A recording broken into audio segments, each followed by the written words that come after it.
कब, क्यों और कैसे हमने भयावह जंगल में रात गुजारी। दोस्तों, आज मैं आपको अपने साथ हुई एक वास्तविक घटना के बारे में बताऊंगा। ये बात काफ़ी साल पहले की है। तब मैं कॉलेज में पढ़ा करता था। एक दिन मेरे बड़े भाई जब बाज़ार से घर आए तो उन्होंने कहा कि हम लोग खीर गंगा जाने का प्रोग्राम बना रहे हैं, तू भी हमारे साथ चल पड़। मैंने भी हाँ कर दी। सैटरडे शाम को जाने का प्रोग्राम बना। उस दिन शुक्रवार था। मुझे रात भर नींद नहीं आई। मैं पूरी रात यही सोचता रहा कि हमारा सफ़र कैसा होगा, मैं क्या वहाँ लेके जाऊँ, क्योंकि मैंने खीर गंगा के रास्ते के बारे में और वहाँ के खूबसूरत नज़ारों के बारे में काफ़ी कुछ सुन रखा था। ये उन दिनों की बात है जब वहाँ के लिए कोई मोटरेबल रोड नहीं होता था। सिर्फ मणिकर्ण तक बस जाती थी, उसके आगे पैदल जाना पड़ता था। मैंने अपनी सारी पैकिंग कर ली। 2 ट्रैक पैंट्स, एक शॉर्ट्स, कुछ बिस्किट के पैकेट और एक पानी की बोतल अपने साथ रख ली। हमें शाम को निकलना था। लगभग 3 बजे शाम को हमने मम्मी पापा से विदा ली और चल पड़े अपने मंजिल की तरफ। हमें मणिकर्ण तक बस में जाना था, इसलिए 3:15 बजे हम बस स्टैंड के करीब सब दोस्त इकट्ठे हो गए। हम 5 लोग थे। मेरे बड़े भाई योगेश गुप्ता, हमारे पड़ोसी राकेश जी और मेरे बड़े भाई के मित्र शत्रुदमन जी, और एक लड़का जिसका नाम राजू था। उसमें कोई मोबाइल या डिजिटल कैमरा नहीं हुआ करते थे, तो हमने जयसवाल स्टूडियो से एक कैमरा किराए पर लिया। बसें उस समय बहुत कम चलती थी। हमें लगभग 3:45 बजे बस मिली। बेहद तंग सड़क से होते हुए पार्वती नदी के साथ साथ हम आगे बढ़ते रहे। लगभग 45 मिनट के बाद हम जरी पहुंचे। जरी भुंतर और मणिकर्ण के लगभग मध्य में स्थित है। तकरीबन 6:30 बजे हम मणिकर्ण पहुंच गए। हमने बस से अपने अपने बैग उतारे और राम मंदिर की तरफ चल पड़े। लगभग 5 मिनट के बाद हम राम मंदिर पहुंचे। वहां पर भगवान के दर्शन करने के बाद हमने सराय में अपने लिए कमरा लिया। शाम का भोजन हमने लंगर में किया। अपने कमरे में थोड़ी देर गपशप करने के बाद तकरीबन 10 बजे हम लोग सो गए, क्योंकि हमें सुबह जल्दी जाना था। ये मणिकर्ण पहुंचने पर हमारा एक फोटोग्राफ है। मणिकर्ण से ये ट्रैक लगभग 24-25 किलोमीटर का है। हम सभी लोग सुबह 5:30 बजे उठ गए।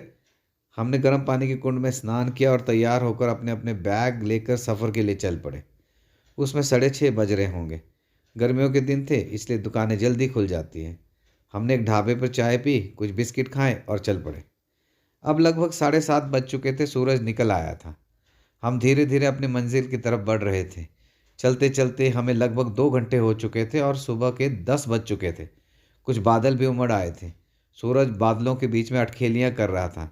कभी धूप, कभी छाँव के बीच हम आगे बढ़ते रहे। ये कुछ फोटोग्राफ जो हमने बीच में खींचे थे। बीच बीच में हम रुककर थोड़ी देर पानी पी लेते और कुछ गप्पे मार लेते और एक आध फोटो खींच लेते थे। अब लगभग 11:30 बज चुके थे। हमें कुछ भूख लगी थी और हल्की सी बूंदाबांदी शुरू हो गई थी। तभी हमें एक पुराना बंद पड़ा बिजली बोर्ड का रेस्ट हाउस नज़र आया। हमने कुछ देर वहाँ ठहरने का निश्चय किया। हम अपने साथ एक कुकर और कुछ खाने की सामग्री ले गए थे, तो हमने आग जलाई, अपने लिए चावल और सब्जी का पुलाव बनाया। दोस्तों, आप लोग मानोगे नहीं, भूख में वो अध कच्चा पुलाव भी बहुत अच्छा लग रहा था। तकरीबन 45 मिनट के विश्राम के पश्चात हमने आगे चलने का निर्णय लिया। रास्ता बड़ा मज़ेदार था। कभी चढ़ाई तो कभी एकदम उतराई आ जाती। लगभग 1:30 बजे के करीब हम रुद्रनाग में पहुंच गए। ये खाना खाने के वक्त का छाया चित्र है। दोस्तों, रुद्रनाग के बारे में बता दूं, यह एक पवित्र स्थान है। यह खीर गंगा के रास्ते के बीच में आता है।